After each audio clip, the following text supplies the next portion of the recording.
जय गुरुदेव, जय माँ पद्मावती। आप सबका आपकी चैनल में स्वागत है।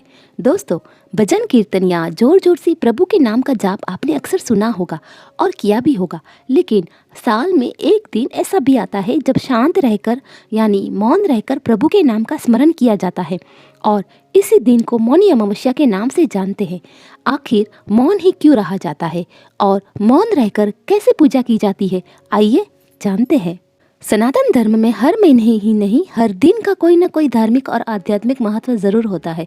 इसी में से एक है माघ माह का महात्मा। आप जानते हैं कि हर माह अमावस्या की तिथि भी आती है, लेकिन माघ महीने की अमावस्या मौनी अमावस्या के नाम से जानी जाती है। चूँकि अमावस्या का दिन अपने पितरों को याद कर उनके नाम पर तर्पण और दान करने का होता है, इसलिए मौनी अमावस्या के दिन मौन रहकर ईश्वर और पितरों की भक्ति का विधान है। इसी दिन पितरों का तर्पण गंगा जल में दूध, शहद, चावल और तिल मिले जल से करना चाहिए। आइए जानते हैं हमारे पंडित जी क्या कहते हैं। जब व्यक्ति मौन रह करके अपनी बाह्य इंद्रियों को अभ्यंतर करते हुए आनंद पूर्वक अपने आराध्य की आराधना में निर्मग्न रहता है, उस समय उसकी चंचलता समाप्त हो जाती है, मन उसका केंद्रित होता है, जिह्वा उसकी स्थिर होती है, वाणी उसकी अभ्यंतर रहती है और उसके दिव्य चक्षु धीरे धीरे करके खुलने लगते हैं।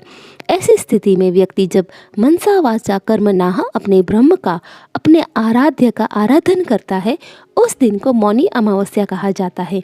यह माघ मास की अमावस्या जब पड़ती है तब सभी पितृदेवता अपने पारिवारिक जनों के द्वारा अपना हव्य और कव्य ग्रहण करने के लिए लालायत रहते हैं। ऐसी स्थिति में जब व्यक्ति किसी भी दिव्य तीर्थ नदी के सानिध्य में जाकर के निवास करते हुए स्नान करता है, उसके बाद में तर्पण करता है, तर्पण करने के बाद में ब्राह्मण भोजन और दान आदि करता है, तो उनके पितृदेवता प्रसन्न होकर के आशीर्वाद प्रदान करते हैं। दूसरी मान्यता के अनुसार ऐसा माना जाता है कि इस दिन ब्रह्मा जी ने स्वयं मनु को उत्पन्न कर सृष्टि का निर्माण कार्य आरंभ किया था, इसलिए इस अमावस्या को मौनी अमावस्या कहा गया है। ब्रह्मा जी ने मौन होकर सृष्टि का निर्माण किया, इसलिए भी इस तिथि को मौनी अमावस्या के नाम से भी जाना जाता है। माघ मास की अमावस्या, जिसे मौनी अमावस्या कहते हैं, यह योग पर आधारित महाव्रत है। मान्यताओं के अनुसार इस दिन पवित्र संगम में देवताओं का निवास होता है, इसलिए इस दिन गंगा स्नान का विशेष महत्व है। इस मास को भी कार्तिक के समान पुण्य मास कहा गया है।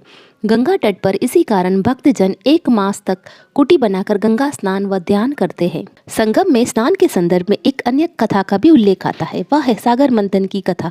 कथा के अनुसार जब सागर मंथन से भगवान धन्वंतरी अमृत कलश लेकर प्रकट हुए, उस समय देवताओं एवं असुरों में अमृत कलश के लिए खींचातानी शुरू हो गई। इसमें अमृत की कुछ बूंदें छलक इलाहाबाद, हरिद्वार, नासिक और उज्जैन में जा गिरी। यही कारण कि यहाँ की नदियाँ में स्नान करने पर अमृत स्नान का पुण्य प्राप्त होता है। यह तिथि अगर सोमवार के दिन पड़ती है तब इसका महत्व कई गुना बढ़ जाता है। अगर सोमवार हो या साथ ही महाकुंभ लगा हो तब इसका महत्व अनंत गुना हो जाता है। शास्त्रों में कहा गया है, सतयुग में जो पुण्य तब मिलता है, द्वापर में हरि भक्ति से, त्रेता में ज्ञान से, कलयुग में दान से, लेकिन माघ मास में संगम स्नान हर युग में अनंत पुण्यदायी होगा। इस तिथि को पवित्र नदियों में स्नान के पश्चात अपने सामर्थ्य के अनुसार अन्न, वस्त्र, धन, गौ, भूमि तथा स्वर्ण जो भी आपकी इच्छा हो दान देना चाहिए।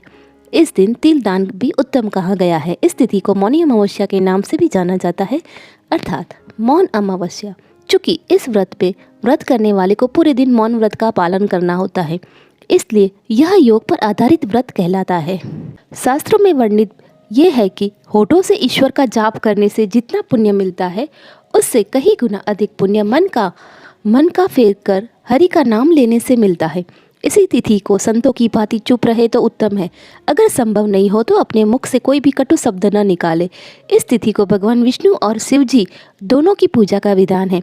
वास्तव में शिव और विष्णु दोनों ही एक ही है, जो भक्तों के कल्याण हेतु दो स्वरूप धारण करते हैं। इस बात का उल्लेख स्वयं भगवान ने किया है। इस दिन पीपल में अर्घ देकर परिक्रमा करें और दीप दान दे। इस दिन जिनके लिए व्रत करना संभव नहीं हो, वह अवश्य मीठा भोजन कर सकता है। तो दोस्तों, ये थी जानकारी मौनी अमावस्या की। इस दिन आप भी स्नान, दान, तप, धर्म करके लाभ उठाइए और अपने जीवन को धन्य बनाइए। धन्यवाद।